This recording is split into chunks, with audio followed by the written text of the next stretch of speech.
Thanks for joining us here on Indivisible. I'm your host, John Stubbins. We're thrilled to have you with us, America. This is the show where we put God, family, and country first, and we will always tell you the truth. We are streaming live today to our partners, PatriotTV.live, Clout Hub, Pill.net, Foxhole app, YouTube, Facebook, Twitter, Pure Social TV, Spreely.com, FrankSpeech.com, which is Mike Lindell's company and platform, and also our sponsor. Want to give a big shout out to Mike for bringing those 12,000 pillows to the truckers up at the border and all that he's doing to fight. And he did the same thing by bringing pillows down to Kentucky for the victims of that terrible, terrible storm. And God bless Mike for all that he does. He's a real patriot. Also, go to stubbins.org to subscribe. You can subscribe for free. Make sure that you click the notifications bell so that you get updates whenever we have a new show coming. And believe me, we've got huge shows coming up, including today with my guest. And also we've got CPAC coming up. So we've got, they're going to have a ton of interviews down there. And then we are set for the next 2 months with interviews, with primaries coming up all over the country. There are races that are going to be decided, and we're going to be covering it for you. So let's get right to it today. I want to talk about the American dream, because the American dream is something that if you're a God-fearing patriot, you embrace it, you love it, you understand it. It doesn't matter if you're talking about capitalism or whatever it is, okay? You either love being an American or you don't. And then we have a lot of people in this country that have started this Marxist movement that hate this country. We have jihadists that want to blow us up. You know, we've got people spilling over the border, obviously, that, you know, just want to take advantage of us in every way possible. But for those Americans that were born here, even the ones that immigrated here legally, that actually love this country, they understand what the American dream is about. Now, the American dream doesn't guarantee an outcome, but it guarantees you the chance, the opportunity of an outcome. And you, by working hard, you by your own imagination, your own willpower, your own chutzpah, let's call it, okay? All of those things, getting out there and hustling and doing what you need to do. I don't care if it's a trade, if it's school, I don't care if it's sports. So many people have an opportunity, and we have so many people complaining, constantly whining and complaining about, what they're not getting or how somebody's treated you. And a lot of this complaining and this whining comes from people that have made millions of dollars off the backs of Americans that have bought their products or gone to their athletic events and supported them and bought their jerseys or whatever it is, their albums. So, you take someone like Ilhan Omar. She comes to this country. We save her life and bring her here. And all she does is hate this country. All she does is spit on our flag. All she does is try to ruin our government. Stealth jihad. We talk about it all the time. The enemy within. She is one of those people that hates this country, and yet we've given her everything. We gave her life. So that is an example of someone that anyone looking to understand what the American dream means, if they're coming here legally, okay, that is the kind of person you do not want to emulate. The kind of person you do want to emulate is my next guest. And Melissa Tate came here from Zimbabwe at age 19, and she has thrived, and she has hustled, and she has pulled herself up by the bootstraps. She's an American patriot. She loves this country, and God bless her, because she is the example, the shining example of what being an American, a patriot, is all about, and what the American dream is all about. And we're going to talk about it with her right now. I want to welcome to the show my friend Melissa Tate. How you doing, Melissa? I'm doing great. Thank you so much for having me, John. We're thrilled to have you, Melissa. And, look, you've done so many things since you've gotten here. You're an author. You're a speaker. You're a conservative influencer, activist. You've got your own book. And by the way, I want to bring that up right now because here it is right here. I want to bring up, choice, privilege. What's race got to do with it? It reminds me of Tina Turner. What's love got to do with it, right? Right. I don't know did you get that from Tina? I did. I kind of stole it from her. I was like, I like that. So that's a great title. It's very eye appealing. Okay, to someone that looks at that and says, "Oh, I'm going to read that book." Right? Yeah, it's really fantastic. And this is a great. By the way, this is a great photo of you. I don't know where that was taken or who took that, but I grabbed that and I wanted to share that because you don't get that dolled up and not show that photo. Well, thank you so much. Absolutely. Who took that photo? I went for a photo shoot for my book in New York City. So I actually used to go to New York City every year for my business, because I was in the beauty industry in e-commerce. So I used to so I've always had like a team that I would go to for my beauty images in New York City. Yeah, sure. So, I lived in New York City for 3 years. So oh, you did? Okay. Yeah, being a boy, a veteran from the Midwest, it was quite a culture shock when I first moved to New York. but I was actually studying there, and and I was there before 9/11. So Giuliani cleaned that city up. It was great. Yes. So that was the good old days. Yeah. That's right. Yeah, everybody's fleeing there now, right?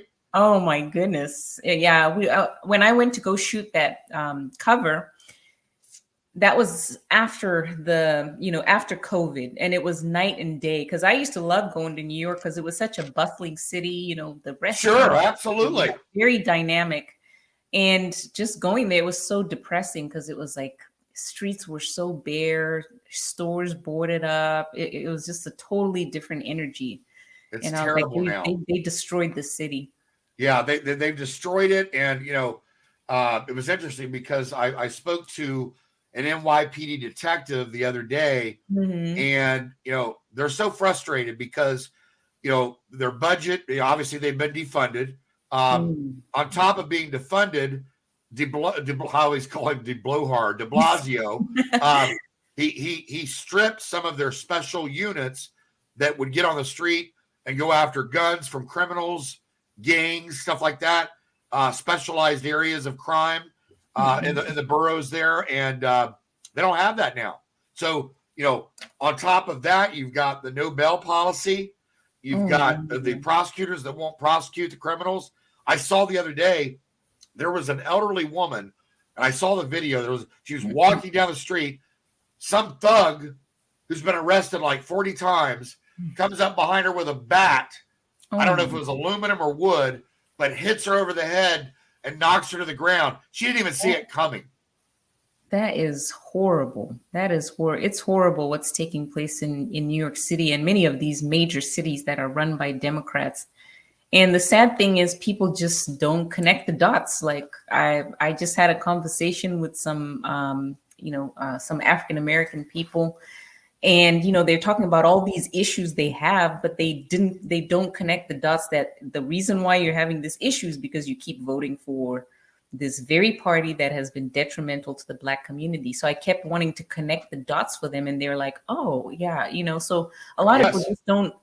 I think a lot of people in New York, they don't connect the dots that they keep voting in, these Democrats that are bringing crime and poverty and all these things, but they almost exclusively vote for the Democrat Party, which is sad. Well, and here's the thing, and I cover this a lot on this show because it's still here, obviously. This cancel culture, the BLM nonsense, Antifa. Okay, specifically with BLM and this Marxist movement with Antifa, though, I want to go back to something because when you talk about civil rights legislation, when you talk about slavery, when you talk about the KKK and Jim Crow, Barack Obama, Joe Biden, they always talk about Jim Crow. Well, here's the crazy thing, and this is the part that really bothers me, is that somehow it's almost like magic. Yeah, they've been able to convince their constituents that vote for them, okay, and a lot of these are in the Black community, yes. Okay, they've been able to convince them over the last 70 years that it was the Republicans that did all this. But the truth is, it was all them. It was all the Democratic Party. It has been an evil party from inception. It really has. And they always want to say, oh, the party switched. No, what switched was their strategy, because initially, you know, they were very overt with their racism and all that stuff that they were doing. And then they figured out that they could actually get more power out of acting as the friend and benefactor of the Black community. And it has worked out very well for them, only to the detriment of the Black community on every aspect of Black Absolutely. Mm-hmm. Absolutely. And that's the reason why it's so mystifying. It's like, you know, it's like they can't get to it bothers me that they're not seeing the truth. And I know we don't teach American history in schools anymore, but that's one of the reasons why we have to bring American history back. They need to know the truth. And I'm going to tell you right now, if I would have been President Trump when he first got elected and all this nonsense was going on, I would have held a special news conference and I would have broken the backs of the Democrats by coming out and delivering it to all Americans and setting the record straight once and for all, the truth. I would have done that and gotten it out of the way. And you know, if President Trump runs again, which he may, a lot of people think he will. I hope so. I hope he does that. Yes. Because I'll do it for him. I'd be happy to do it. Let's set the record straight. Because the people that vote Democrat, if they really knew, especially in the Black community, because a lot of people in the Black community are moving over to the Republican side when they're seeing through this nonsense. There is an awakening that's taking place. That's right. But we need to communicate with more people in the Black community. And I guarantee you, if they knew the real truth that they've been lied to by the Democrats and their party for 70 years, they're not going to be very happy. They're not going to be very happy. And it's happening. It really is happening, which is exciting to see, because you saw President Trump doubled his Black vote. And you're seeing a lot of Black people that now just distrust the Democrat Party, especially now with Joe Biden. It's been really bad. He's hemorrhaging Black support right now. Hispanics too. What's that? Hispanics as well. Yes. So there is a huge awakening that's happening. I don't know if the Black, I'm not sure if the Black people are ready to, you know, call themselves conservative, you know, Republicans or MAGA people. They may not be ready to cross that threshold, but they are. How about independent? Yeah, exactly. Yeah. And I actually spoke to some Black people that were independent. I was on a radio show with them yesterday. And, you know, we were having a discussion about my book. And, you know, it's a very touchy subject within the Black community. When I say that there is no systemic racism in the United States, it's like heads explode, because, you know, in their minds, like, America is systemically racist. But you know what? I acknowledge their grievance, but I say the source of it is where you're wrong. So I say I agree that the school system is completely corrupt. I agree that abortion targets the Black community and all these things. But the source is where you have it wrong. The source is not America. The source is one political party in America, which is the Democrat Party, that has systemically targeted the Black community for destruction in order to use their plight as a political weapon to gain political power and monetary power as well. So when I make that distinction, they get it, because then I give them examples and I say, okay, let's just take the school system right now. Right now, if you're a Black mother and you want your child to get a good education, but you live in a poor Black neighborhood, you only have one option to take your child to a school that is graduating Black kids who don't know how to read at a kindergarten level, being set up for failure. I think they did a study in Baltimore and found out that 80% of the kids don't even know how to read or do math at a first grade level. I'll tell you what, I'll go a step further real quick, Melissa, on that study. I know that study well.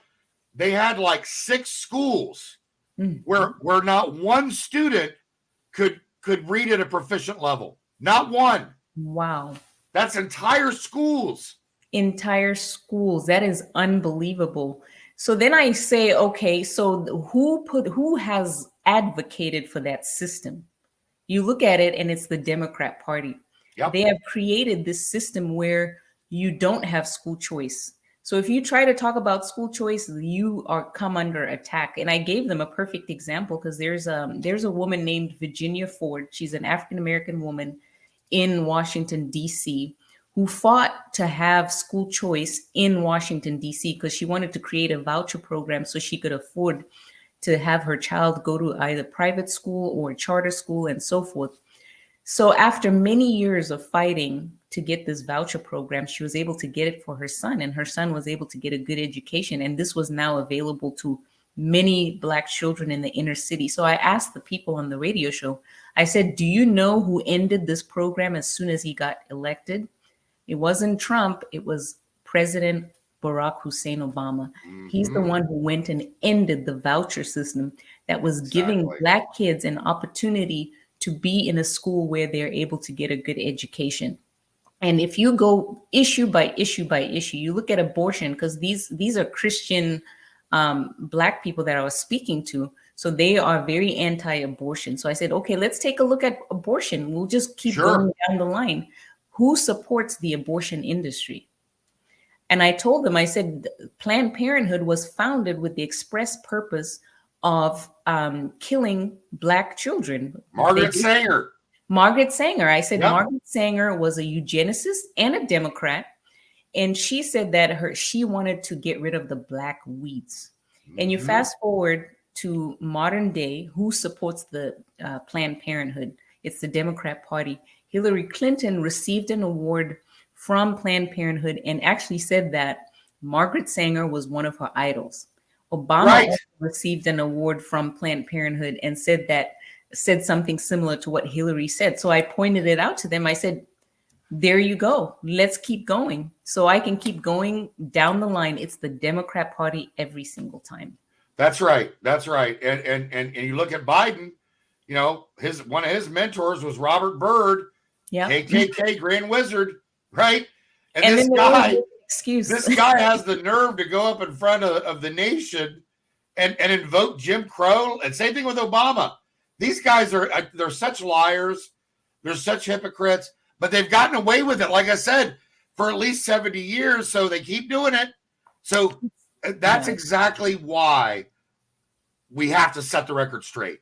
Yes. We've got to get past this. And I believe the only way to do that is by getting up at the podium in front of the American people and coming out with it. And I'd have every constituent behind me, Black, white, Hispanic, Asian.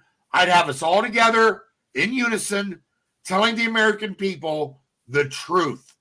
Absolutely. Absolutely. Look, and by the way, this brings up something else, because I know that you've been on Candace Owens' show, and I love Candace. It's, you know, it's crazy because Candace is one of those people that she's gone out there. She's tried to talk. I've seen her on other shows that are all Black shows, right? Yes. And they'll put like 20 people on a panel to come in and ridicule her, right? And it's utter nonsense. It's sad. Yeah, I know. So I mean, you know, you've been on her show. What was that like? And did you guys talk about that? About how when you go before groups of Black people to tell them the truth and get them engaged so that they understand that, did you guys talk about being attacked? We did. Yeah. So I was honored to be on her show. She invited me on the show, and that was amazing because I was like, that's a pretty good big platform for her to give me that opportunity. Yes, I was very grateful to her. But yes, we did talk about, you know, the issues in the Black community, and she was pointing out the fact that, you know, Africans are, you know, if you look at the statistics, you find that there's certain Africans that have a higher median income than white Americans in the United States. So this idea that America is designed only to benefit white people is completely bogus, because Black Africans come to the United States and generally do very well. And the reason is because we have a different culture. Our cultures are very family oriented in the sense that most of the families come from intact families. Mother and father are present, which you will find that is huge as far as the development of a child. I mean, you look at the fatherless stats, you find that, if you're born in a home without a father, you're, 10 times more likely to go to prison. You're more likely to be on drugs. You're more likely to be involved in teen pregnancy. So that's one thing that, the left has done to the Black community. They have completely destroyed the Black community, the Black family, by removing the father out of the home and replacing the father with a social worker who's there to give them government, welfare and so forth. And it was a system that was designed to incentivize single motherhood. So it broke down the Black family. Yes. And then also another cultural difference that we have with Africans versus African Americans is our emphasis on education. Like when I grew up, growing up in Africa, education is like so important, and like your parents really instill that value in you, and you're not allowed to just be mediocre when it comes to education. Like your parents are constantly pushing you to excel. Discipline. Yes, discipline and academics and personal responsibility. Yes. Very conservative values. So I just came here with those values and just plugged myself into the United States. And I came here at 19 years old, $300 in my pocket, a suitcase full of clothes, just starting afresh in a new country. And obviously, and the grace of God, the supernatural provision of God, I was able to pay my way through college, really grinded in college through hard work, provision from the Lord, graduated with a business degree, worked as an investment advisor. I actually took the exams that you needed to take in order to become an investment advisor. I think the Series 6, Series 7, in order to reach that level. And then I started my own business about 3 years into it, and then ended up leaving my corporate job because I was doing so much better in my small business in e-commerce, because I started it at a time when e-commerce was really beginning to take off and people were getting more comfortable shopping online. So I was right there at the ground floor. So my business just like skyrocketed. So here I am, I'm 27 years old. I have an e-commerce business that's bringing in 7 figures in revenue. I'm married to my college sweetheart, living the American dream. I'm sure you heard my opening. You are the perfect example of the American dream. Okay. And I gave the contrast of someone like Ilhan Omar in my opening, who is ungrateful, who wants to destroy this country and bring us down. And look, you mentioned it just a few minutes ago. Everything that you said about having a strong family, they want to destroy. Yes. That's number one. Number two, we have a men's ministry. It's called The First Hour for Men. And I've got it up on the screen here. We go all over the country and the world with this men's ministry. And we give away this book. And one of the reasons we do that is because of the fatherless issue. And we are, believe me, I am on this. And we know the statistics. I follow the statistics because one of the biggest problems that we have, and it's a crisis at this point, is that, Hi, John. Sorry, lost that's connection. Okay. That's all right. I see you. Look, one of the biggest crises we have in America is the fatherless issue. In the Black community, it's 8 out of 10 homes do not have a father. Yes. In the white community, it's almost half. So 5 out of 10. Wow. Same thing with the Hispanic community. Okay. Wow. If you go back to the 70s, those numbers were all under 3%. Wow. Right? So you look at where we are today and you see people who disrespect their parents. They don't understand family values. They disrespect law enforcement. They're out there, looting, smash and grab, assaulting police, burning down police stations, assaulting people. Like I said, with the elderly woman walking down the street, we see so many of those videos where they come up and hit someone from behind. And they don't see them coming. That didn't exist when we were kids. No. People didn't do that. It's the breakdown of the family. That's yes. it. That's it. And Exactly. One of the things, Melissa. And one of the things that I like people to understand is that this is something that didn't just happen as a natural progression of life or well, I wouldn't call it progress, but the left calls that progress, because that's basically it's progressivism that has caused all those things to happen. And it's really regression, but it's not a natural regression. It is something that has been done on purpose, because when you study communism, the first thing they want to do is to break down the family, and they want to break that, pit, children against their parents, black versus white, old versus young. They want to create division, and it's divide and conquer. So it is something that is being done deliberately to break down the fabric of American society.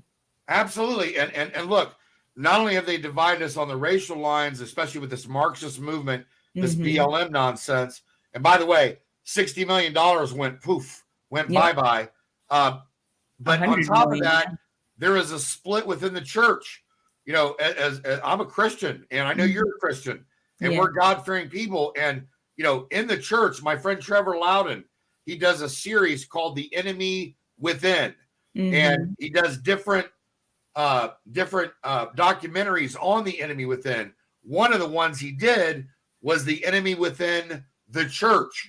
And the reason he did that is because this Marxist movement has made its way into churches now. It's made its way into churches. Yeah. I mean, and not only has it made its way into churches, but they brought in the LGBTQ nonsense, the gender, the transgender. I mean, it's just, you're either with God or you're not. It's either you're absolutely right. And actually the book, I wrote my book the reason what pushed me, the final straw for me to sit down and write a book, because I never dreamt of myself of being an author or, being as outspoken as I am. But the final straw. We're proud of you. What's that? Oh, thank you. We're proud of you. Thank you.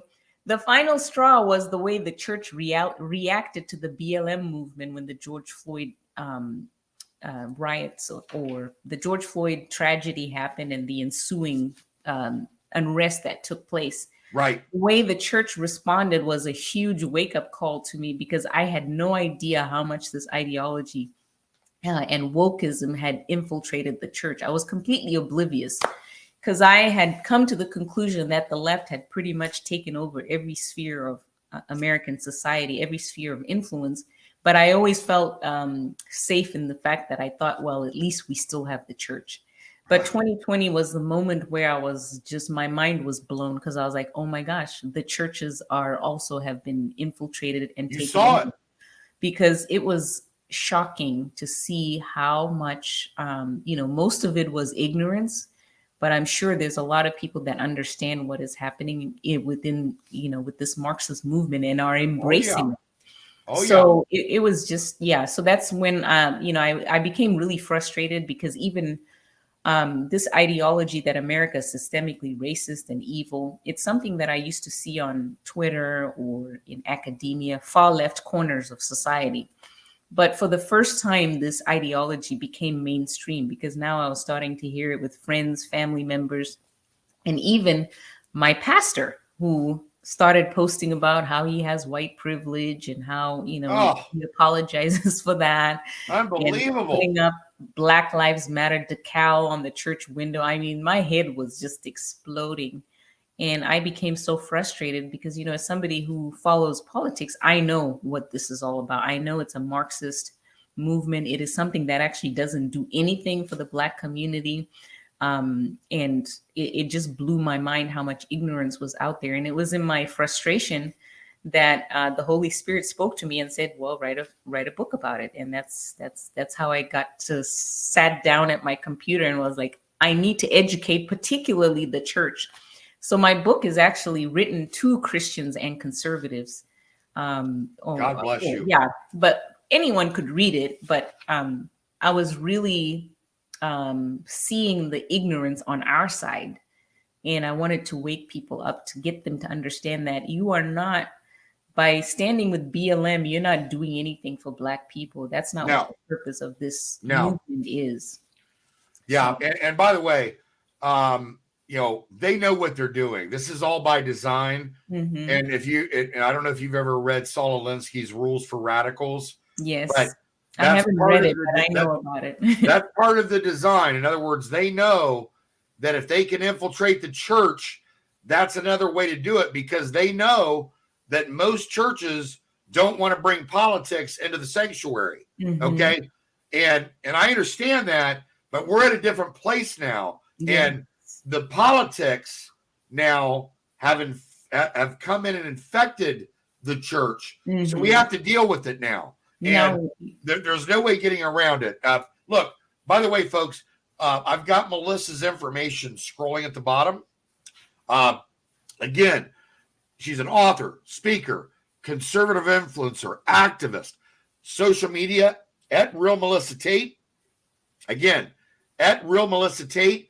And her website is realmelissatate.com. You can get her book on Amazon. I've got that scrolling at the bottom as well. If that's too long of a link, you can obviously message us. But more likely, you should be able to go to Amazon and get that easily. We're going to take a quick break. We'll be right back. What's that, Melissa? Oh, I said it's on my website too. And it's on the website. We're going to take a quick break. We'll be right back with Melissa Tate. Big news, America. Mike is bringing back the pillow offer for just $29.98. They're the softest pillows. They don't go flat. Wash them and dry them as many times as you like, and they still keep their shape. And they're made in America. Mike is offering his premium My Pillows at his lowest price ever.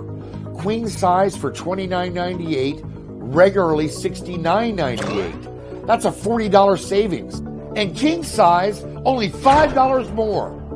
Go to mypillow.com and enter the promo code INDIVISIBLE for my show, or call 1-800-716-4639 and give them the code INDIVISIBLE for my show, and you're going to get huge savings. We're back with Melissa Tate. Melissa, I want to read an excerpt here from your book, and I'm not going to read all of it, but I'm going to read part of it, just so people understand. And it talks about your early life growing up in Africa and the eventual migration to the United States, and that part of it, and as a Black woman in America, and your achievements.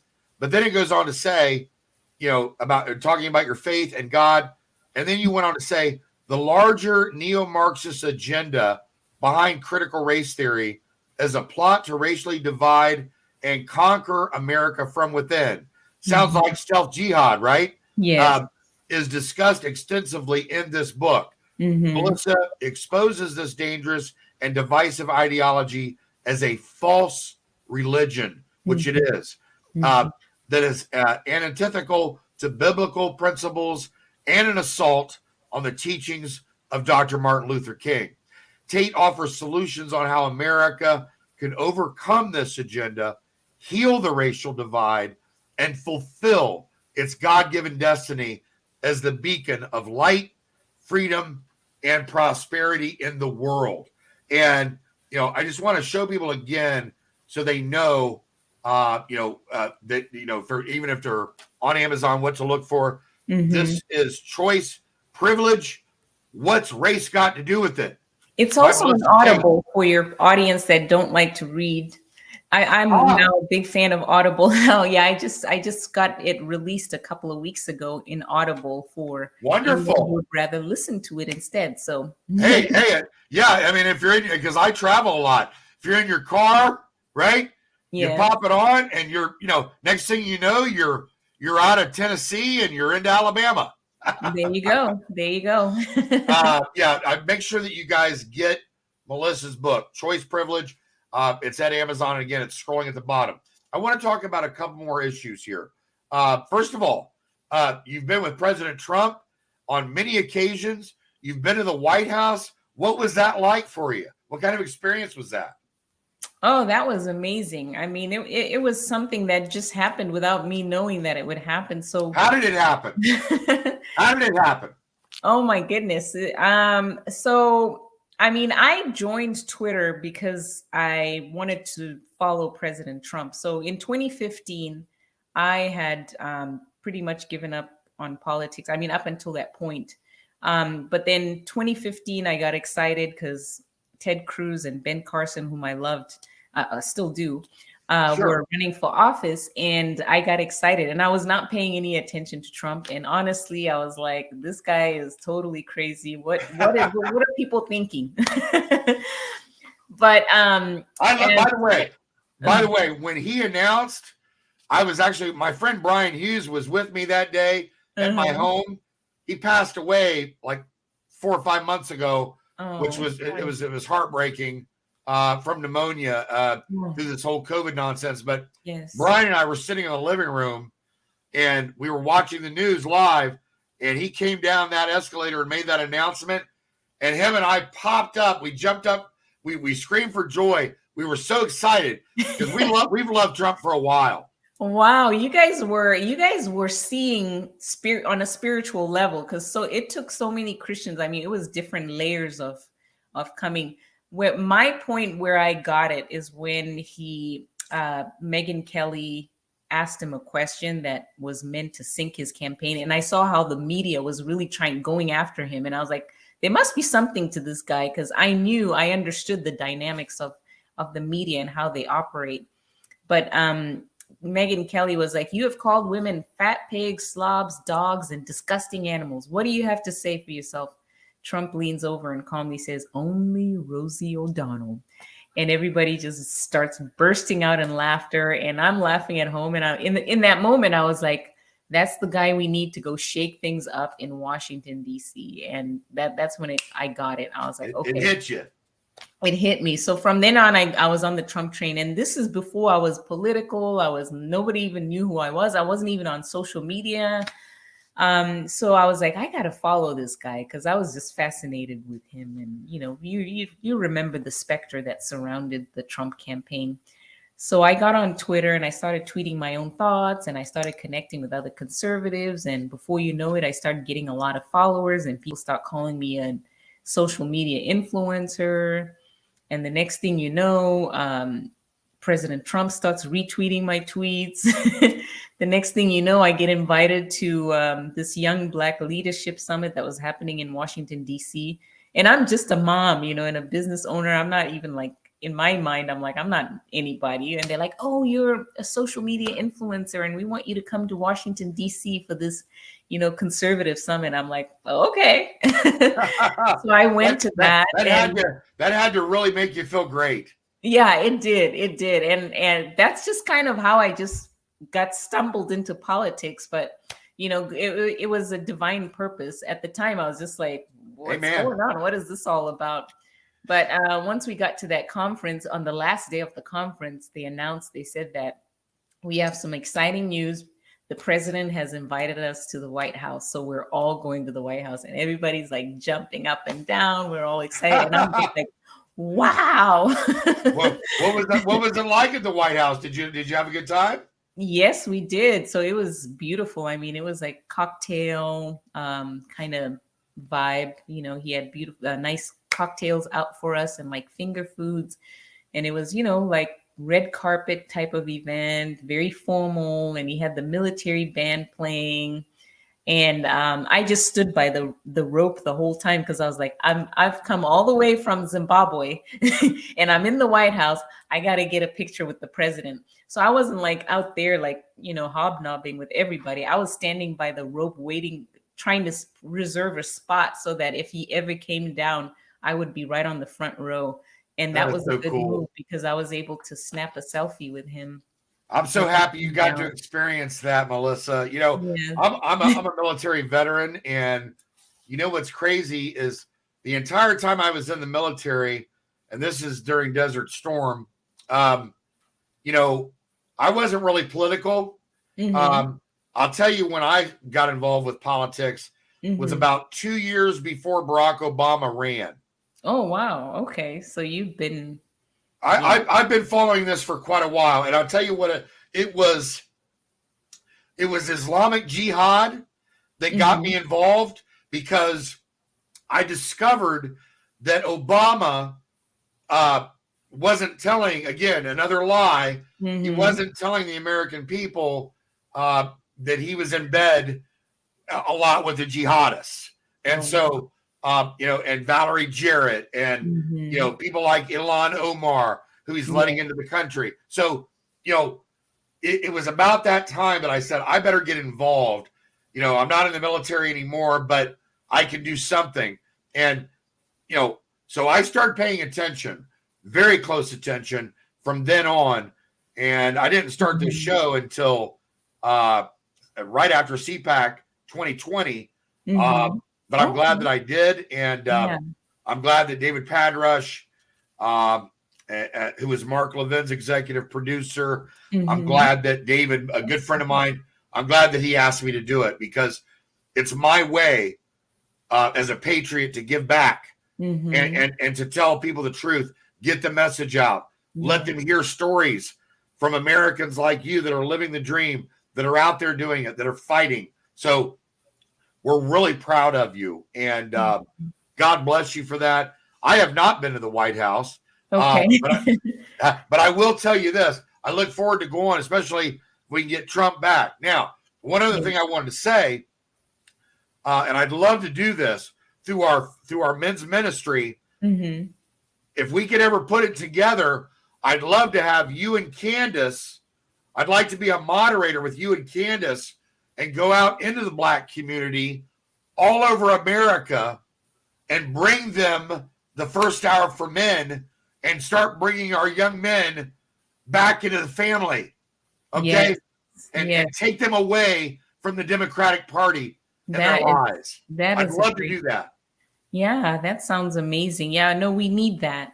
That is something that is needed, because really what you're seeing, there's an attack on manhood, whether it is in the Black community. I mean, it's really bad too. Oh yeah. It's all over the board. I mean, what you're seeing is they're trying to turn America into more of a matriarchal society.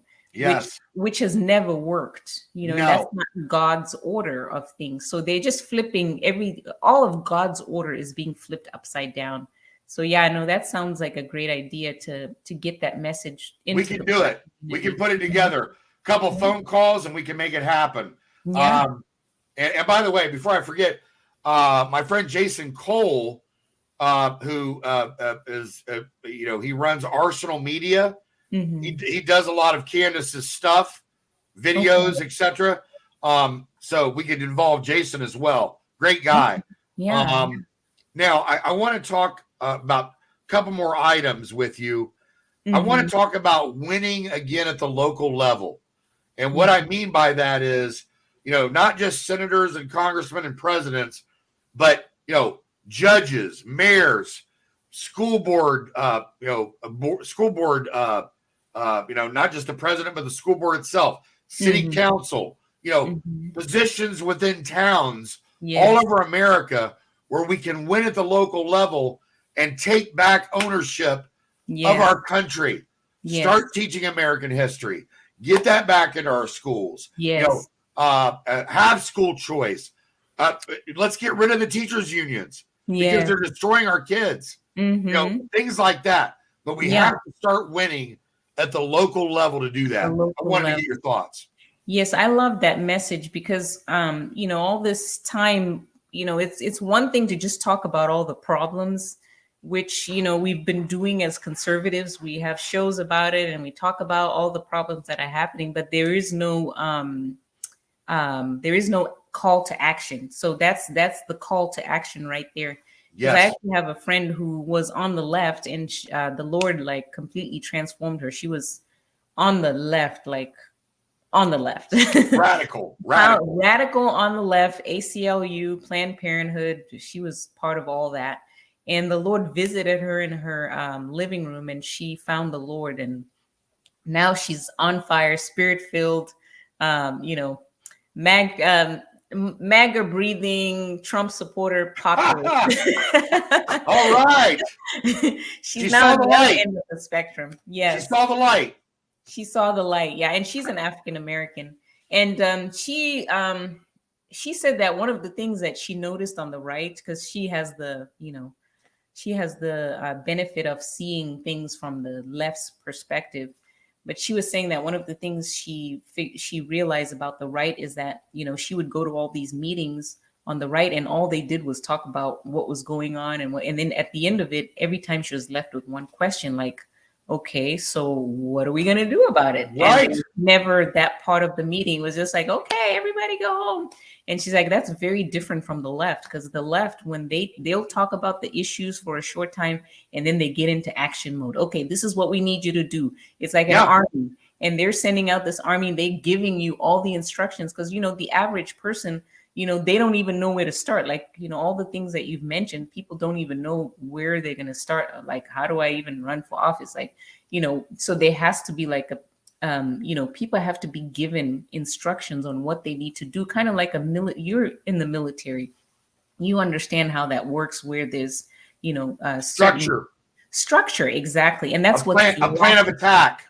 Plan of attack. And that's what's lacking on our side. And that local level thing is how we're going to win back the country, because we have to do it village by village, precinct by precinct, school by school, street by street, and that's the way we're going to do it. And I think it's happening, and that's the reason why I actually love listening to the Steve Bannon show, because he's one of the things he says is action, action, action. So that's right. Yeah, his audience is very active, and I think he has had a guy come on the show who has a website called Precinct Strategy, which precinctstrategy.com, where people can go there and kind of get information on how they can run for local school boards, or even taking over the Republican Party on a local level, like the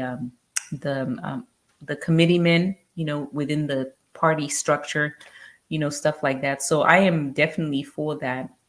Good. Strategy. Mm-hmm. No, and tell your friend, thank God. Thank God she saw the light. God bless her. And look, it's good.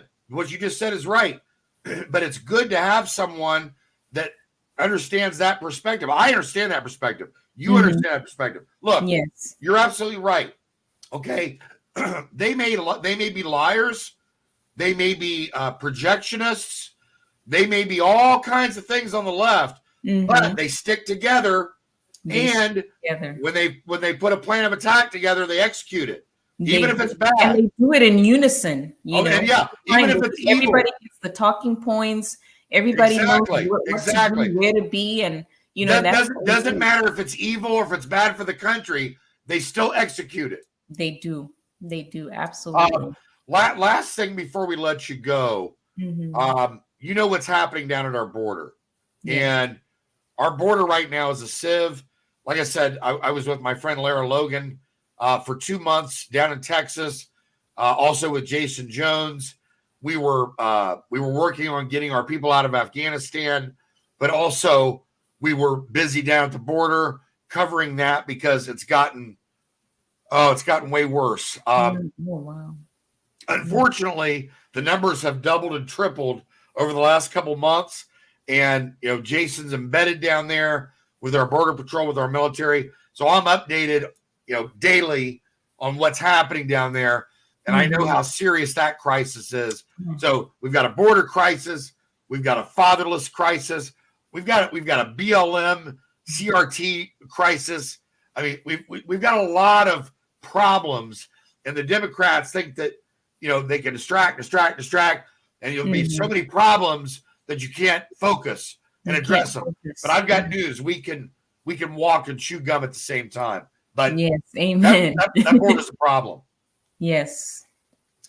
So go ahead. No, go ahead, Melissa. Go ahead. No, I didn't know if you had a question for me. No, I just wanted to get your thoughts on what's going on down there, because people are seeing it in towns and cities across America. These people are just being let off airplanes and injected into communities. Well, here's the thing. What people need to know is that this is something that is not organic, because nobody just leaves their country and starts walking to another country. That doesn't happen. So this idea that people are just getting up and starting to make I mean, where do you even start walking to another country? It doesn't even make any sense. It's So they insane. are. What's that? It's insane. It's insane. Yeah. And what's happening is there's organizations, the UN being one of them, a lot of far left NGOs that are that have created this crisis. So they are the ones who are gathering these people in their countries, training them, giving them everything they need, the money they need to make that trek to come up. Because really, I mean, the United Nations said that they don't want any borders. And basically what you're seeing, they did this to Europe. They're doing it all over the continent, and basically, what it is, it's an agenda to erase. Oh yeah, no so doubt. They're going to collapse the third world into the first world countries, because really, I mean, the ultimate goal, if you look at it all from a bird's eye view, the ultimate goal is they want to create a communist global government. That's so they right. can't be a middle class. They can't be people who are financially independent and have their own businesses and whatever. So this agenda, if you look at it from that way, then the border situation makes sense, because then you know that they know that if you just bring millions of people in who are unvetted, who you don't even know who they are, many of them don't speak English, and they're people who are brought here not the way that immigrants used to come to America. These are people, I mean, historically, immigrants came here as the land of opportunity, as you said. But they came here legally. Yes, came here legally, and they also came with the idea that I'm going to come to work and I'm going to better myself and I'm going to create a business. I'm going to do all these things. But these people have already been weaponized, because they're being told that you're coming to get free stuff. Right, exactly. People that have already come in with the mindset that I am here to get what's mine, because that's right. What's being told to them. That's what's being promoted. So they create all these flyers and they tell them, oh, you're going to get free housing, you're going to get free this, free that. And surely enough, that's what's happening. And it's completely going to deplete this country financially. Oh, and it's going to destroy society. So it's just one portion of this, multi-level attack that is happening to the United States. Because for this world government that they're trying to create to survive, or to even happen, America can't exist the way it is right now. So everything will make sense if you look at it that way, because these are not people that are ignorant. Because I always say, I always see people say, oh, Joe Biden is so dumb. Oh, these people are so dumb. They're not dumb. They know what they're doing. And it's intentional. It's intentional. And you're right. These people are not coming to assimilate, okay?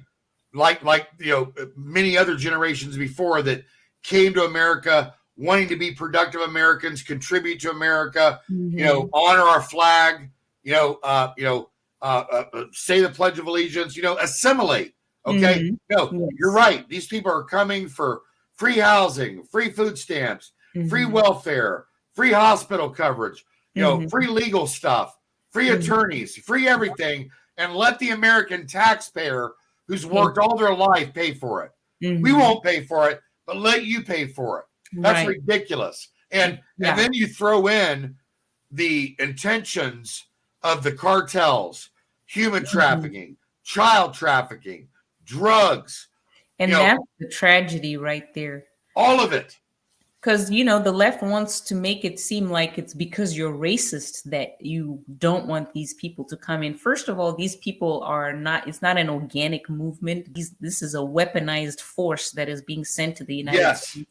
And then second of all, it is something that is creating a lot of pain and suffering and death and rape and trafficking for these people. So if you really care about these people, you would want this border situation taken care of immediately. Yeah. Because, the stories that come out of there, I can't even imagine the horror that is happening. I think one of the stories that I heard, they found an 8-year-old girl who had 23 different DNAs inside of her, which means that 23 different men raped her.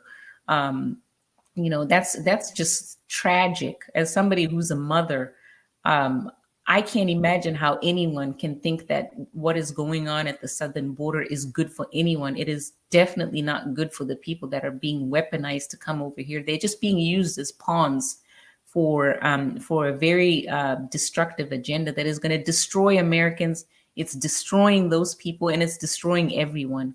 Yeah. And yeah, it's just tragic. Yeah. And you know, I tell everybody, for the audience and also for you, Melissa, I would go back and watch my special with Jason Jones down in Texas. You know, I actually show the bracelets. We actually have the evidence. They're putting these special bracelets on these kids. Oh. You know, they're wearing special shoes to cover their tracks. And again, the 2 million that have come across, you know, in the last year, that's only the people that we know about. Okay. That doesn't include the people that we haven't caught. And out of the ones that we have caught, they've been from over 150 different countries. A lot of them have been terrorists, okay, and from countries that hate us. You know, we've got a power grid to worry about, our water supply, our infrastructure, our nuclear sites. You know, Peter Pry will be coming on my show to talk about EMP attack. Okay, if we had one of those attacks within 6 months, 90% of this country would be dead within 6 months, because people don't understand what is at stake and what sovereignty and security, national security, what that really, really entails, what it means, and to take it seriously. So look, it's important. What's that? It's very important. It is, and it's overwhelming. And I think, you know, what we can find hope in is that I believe that America has a destiny and a purpose that God has. Amen. And because this nation was created, dedicated to the Lord, I believe that the Lord is going to show up in a mighty way. Because if you look at all the things that we're up against right now, it's literally like David versus Goliath, because we don't even have. You said it. We're like tiny little David versus this huge giant, and issues that they're just throwing at America from every angle. So, you know, prayer is definitely what we need to be in, praying for the country, repenting. You know, crying out to the Lord to save us, because He is the only one who can save us. But at the same time, you know, we don't just pray and not do anything. So everybody also needs to get involved. So you ask for God's providence and His power and all of that, but at the same time, you're also acting in the natural. So each and every person that is listening, any person who's a conservative, Christian, anybody who cares for America needs to figure out what their part is to play. Because if each and every one of us 80 million people, let's say, who voted for Trump, we're doing at least something, you know, all those collective efforts would have such an amazing impact on all the issues that we're facing today. So very true. So very true, Melissa. Look, everybody, again, choice privilege. What's race got to do with it? This is Melissa's book. I highly encourage you to read it. Again, you can get it from her website, which I've had scrolling at the bottom. I want you to go out and get the book so you get Melissa's take on this. You know, this is a young woman who at 19 came from Zimbabwe with virtually nothing, and she has lived the American dream. She did it. Take the example from her. Go to realmelissatate.com. Again, realmelissatate.com or Amazon, and make sure that you reach out on social media to Melissa so that you can partner with her and get involved. Melissa, I am so thrilled that you were able to come on the show. Number one. Number two, I hope that you'll come back. I will. I absolutely will. It was such a pleasure to speak to you and be on the show. It was our honor to have you, and definitely our pleasure. Let's see what we can do. Let's see if we can put something together with the fatherless issue with you and Candace. Yeah, absolutely. That sounds great. You let me know, and you stay in touch, my friend. All right. Sounds great. Thanks a lot, John. My pleasure. God bless you. Have a great afternoon, Melissa. You too. Bye-bye. Bye-bye. That was Melissa Tate. Just a wonderful story of the American dream. And you want to know how to do it. You want to know how to live it. There it is. That's the kind of example that we need to be showing people that are immigrating here legally. And, as far as the illegal immigrants go, they need to understand that that's how it's done. She did it the right way, and God bless her heart. She's amazing. We'll take a quick break. We'll be right back. By now, you've all heard me talk about Mike and his great products. Well, guess what? Mike's now introduced his MyPillow My Slippers, which are fantastic. Great on my feet, soft as can be. I love them. Mike's taken over 2 years to develop these slippers. He's designed them to wear indoor or outdoor all day, all night long.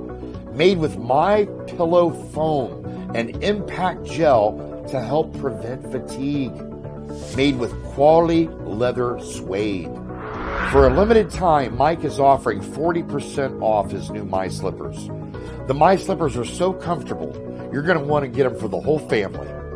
Go to mypillow.com and click on the radio listener square and use promo code INDIVISIBLE. You'll also get deep discounts on all MyPillow products, including the Giza Dream bed sheets, the MyPillow mattress topper, and MyPillow towel sets. Or call 1-800-716-4639 and enter INDIVISIBLE as your promo code. We're back, folks. It's been a great show. I appreciate you hanging in there with us. As always, we've got so many great interviews coming up. I want to show you a quick picture. This is Michael and Dell and I. This is actually last summer. I've just been going through my stuff, been able to get this up to you. But we want to thank Mike, our sponsor, again, from MyPillow. And also go to mypillow.com, enter in the promo code INDIVISIBLE, or call, like I said, my 1-800 number, which is 1-800-716-4639. You can get up to 66% off. There's huge sales right now on slippers, sheets, pillows. Every family out there needs those. So get those, and God bless everything Mike did for the truckers. It's just amazing. And we just thank him for that. And we thank you for helping us and helping keep the show alive.